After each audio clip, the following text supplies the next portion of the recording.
Hello and welcome to the WIHS Journal, Public Affairs from 104.9. I'm Paul Kretschmer. This is the second of 2 days of a conversation centered around the title, Teacher, Do You Love Me? I'm speaking once again with Dr. Deborah J. A. Miller. Parents, grab a copy of this book because I think you'll be challenged. I know that my daughter read it for me, prior to its publication, and she just said, wow, I'm just thinking about this in the context of being a mom. And I said, yeah, I know it's very applicable. And so I guess I would say this. I think perhaps many of your listeners will relate to times when in their own upbringing, a parent was extremely impatient, cruel, easily angered. That's one of the descriptors. Love is not easily angered. And they can think of a time, or perhaps times, and maybe it was their entire upbringing, where they did not have a parent who believed in them, who didn't persevere through hard settings, who kept a record of wrongs they just never could get. I mean, their mercies weren't new every morning like God's are. And what that does to the human spirit, it's repressive. It causes us to live in fear. It causes us to have very damaged identity and self-worth, because what we need to remember as parents and teachers is that, especially when children are young, the way that we model authority for children is we demonstrate attributes and traits that they will ascribe to God, the unseen authority, based on what they see in us, their seen and known authority. And so that's a very sobering thought. And so what happens is we can also get a really distorted perspective of Father God, because we had parents who were an authority in our lives, and yet that walked out that authority in ways that were cruel and oppressive and kind, or maybe neglectful, which is actually, neglect is a form of abuse, just to not even be considered or cared for. And so, I think it does damage our identity. It does make us question our worth. And I think, yes, I do think when a person comes to Christ, tremendous healing and restoration can happen and does. But boy, when parents and teachers can model that godly authority and love, it helps children settle into their identity of who they are and that they have worth and they're worth listening to. You write that showing kindness aids in lowering blood pressure and improving heart health. Yeah. Have you seen, or can you assert in your own mind that has a tangible benefit both for the teacher as well as the pupils, because the teacher's functioning better on that level? Absolutely. Showing kindness actually increases our serotonin, which is a chemical in our bodies that heals our wounds, calms us down, and makes us happy.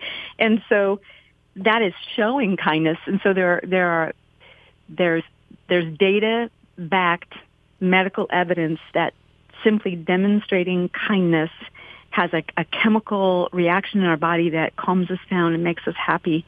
It has to do with oxytocin levels, and and that's why our blood pressure reduces, and it actually it protects the heart because our blood pressure lowers. And so even just practicing that one element of love is proven to have medical benefits on our physical health. Yeah. You mentioned the mass shooting at Sandy Hook Elementary School, and of course I can't fail to be totally aware of that because it was, as it were, down the road, not too awfully far from where I'm at here in Connecticut. Yeah. What stands out to you most about that event that we just remembered here in Connecticut just a couple of months ago as we speak now?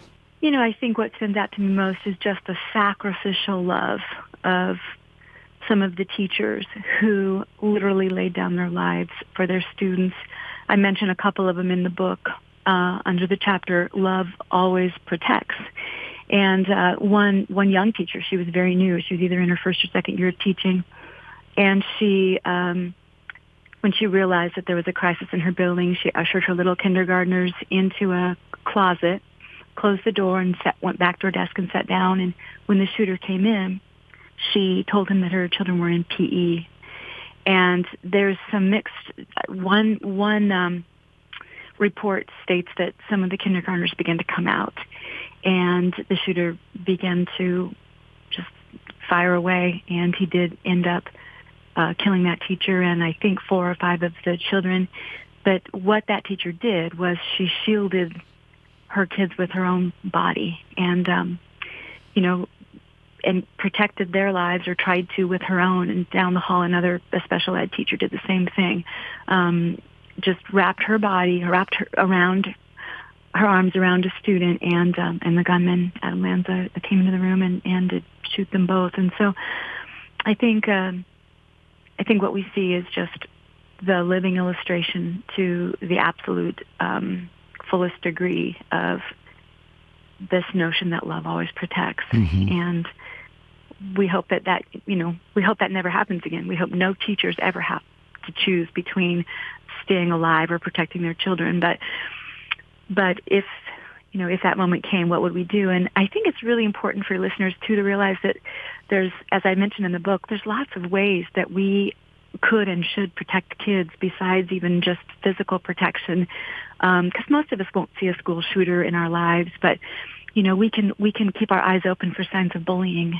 But we also have to look for signs of psychological damage and emotional damage, intellectual damage. I mean, there's just lots of ways that kids can be hurt and ways that we ought to be protecting them. And that's proactive and reactive. And so, again, the teacher might think to herself, well, just making sure that the kids speak kindly to each other or are courteous or push their chairs in so kids don't trip or take turns, that's not showing love, but it absolutely is, because it's creating a classroom environment where kids are protected in every way. And even that, a simple thing, is an act of love. If you could just thumbnail sketch for us what you do right now. Yeah. Well, right now I work with several schools. I do board training and leadership development. I do professional development for educators. I help out shaping expected student outcomes. I have keynoted a couple of conferences, national conferences in the Philippines, and I did a couple in the Philippines and some on the West Coast, where I talk about work-life balance, biblical worldview integration. I talk about some of the nuts and bolts of education, like engagement and curriculum and design, but also just this notion of how we as Christian teachers walk out our relationship with Christ with our students by demonstrating that love and growing as Christians as we practice our calling to teach. I'm going to be co-directing a grant that is designed to equip Christian school leaders through a Christian university out here on the West Coast. And so that's one of the things that will be on my plate in for the next 3 years. Yeah. For people who would appreciate a contact point to find out more about what you do and the values that you represent, can you point them in that direction? I can. Thanks for asking. My website is www.deborahjamiller.com. And that's Deborah just like it's spelled in the Bible. So it's DEBORAHJAMiller.com. And I've got a monthly blog post. I've got resources for parents. I've got a contact page. I can be contacted to speak for events. I do speak at women's retreats as well as educational seminars, conferences, etc.